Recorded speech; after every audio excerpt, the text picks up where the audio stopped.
Yeah, I have a lot of stuff. I have his portraits, pictures, dog tags, knives, helmet, boots, medals.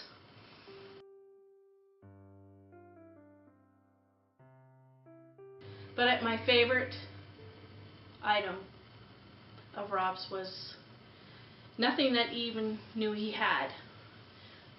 It's a quilt, and this is the quilt, and it was made with all of Rob's civilian and military shirts, and it was made by my neighbor. For me, this quilt is one way I can still hold on to Rob. He died so unexpectedly, and his death really threw me for a loop. After being notified that he was killed in action, I felt like I had no direction whatsoever. I didn't know which way to go. I didn't know where I was going. I didn't know how I was going to get there. I was completely lost.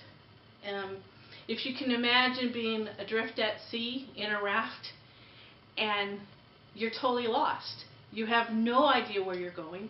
You don't know when you're going to get picked up. You don't know anything, only that you're lost. That's how I felt. And for the first time in my life, at that point, I had no one I could ask to help me make a decision. It was hard to make a decision.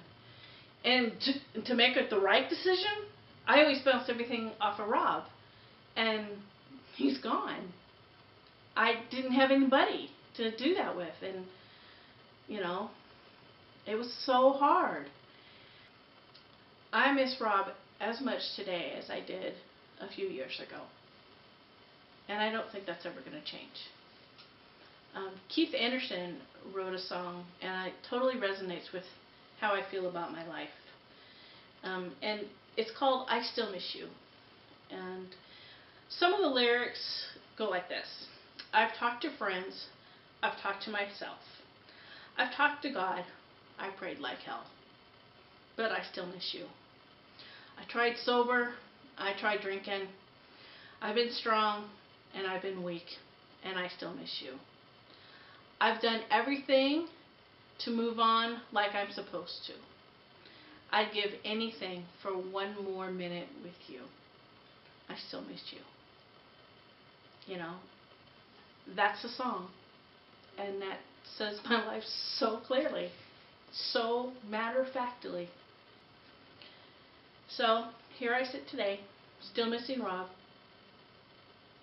just as much as I ever have. But the quilt helps me remember what a terrific man Rob was.